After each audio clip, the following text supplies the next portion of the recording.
Hello and welcome to another episode of the Unskilled Commander Possibilities. Today's lineup is Tetsuko Umezawa Fugitive, Gallia of the Endless Dance, and Danitha Benali's Hope. Got a mono blue, red green, and a mono white. So blanket statement about the white and the blue and the artifacts for ramping and blah blah blah because you don't have ramp.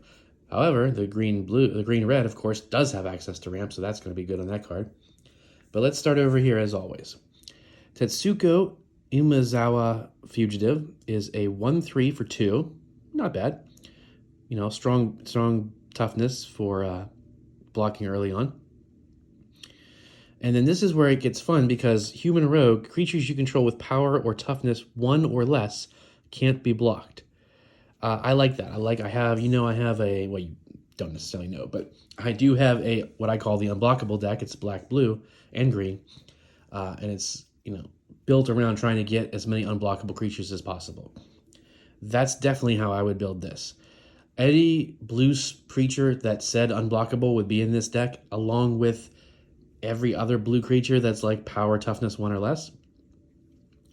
And I wouldn't even bother trying to put big creatures in, honestly. What I would do is I would focus on the unblockable, because unblockable is unblockable.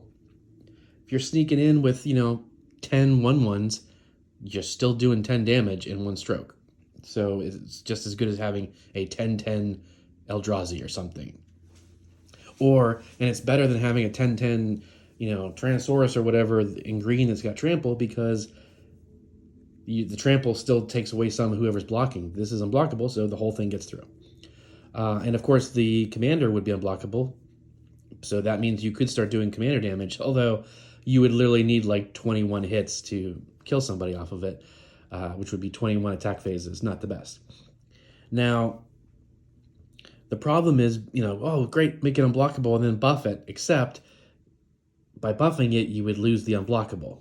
So you would need ways to maybe just give a blanket effect of double strike and lifelink and first strike and death touch and whatever you can do in blue, whatever you can find access to, some enchantments that give things like that. Or you want buffs that only buff one side. So there's plenty of instants and sorceries, I think, including in blue, that are like target creature gets +2/+0 until end of turn. Well, if you get yourself a 1/1 and play that spell, now it's a 3/1, it still can be unblockable because it says power or toughness 1 or less. It doesn't have to be both. So you can buff up the power side, you just have to make sure that the toughness doesn't leave 1. So that's still a pretty good thing. So, again, you get a, 3, 4, 5, whatever, little baby creatures out, play, a bunch of buff spells on 1 or 2 of them, you swing in. You're doing sizable damage on what would seem to be a weak deck, I think. Because, like I said, you're not playing anything that's got a power or most likely toughness over 1.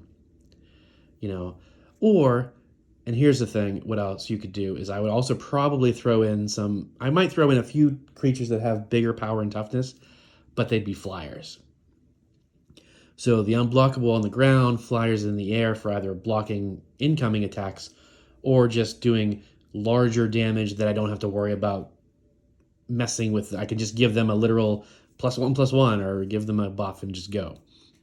Or maybe, it's a 5/4. I don't care, it's 5 in the air, it's going to probably get through on some, at least a couple players. So then, next up, we've got Gallia of the Endless Dance. I like this one because it's just a fun picture. It's hilarious.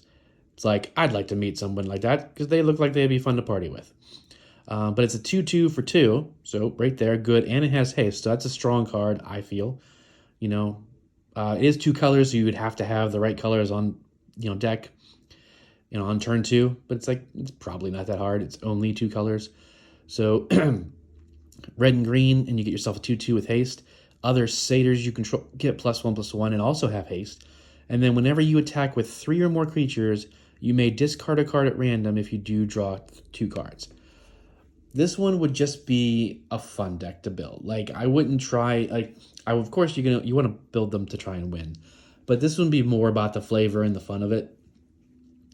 I would put every red and or green satyr I could find in the deck because why not? It needs satyrs to get to +1/+1.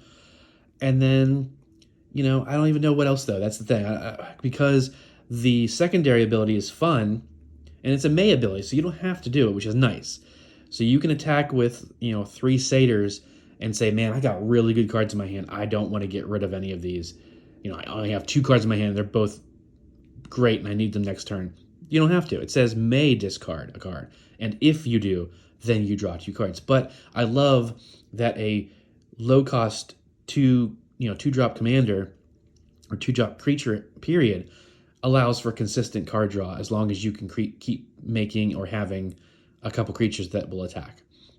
And the creatures that attack don't have any restrictions. So if you can squeeze out like big giant creatures or lots of buffs on those creatures or whatever, so that they don't die easily, you're swinging with 3 every time, and then leaving Galia back to just because you don't want to send her in because it buffs other creatures. Other satyrs get the plus, so she's still just a 2/2.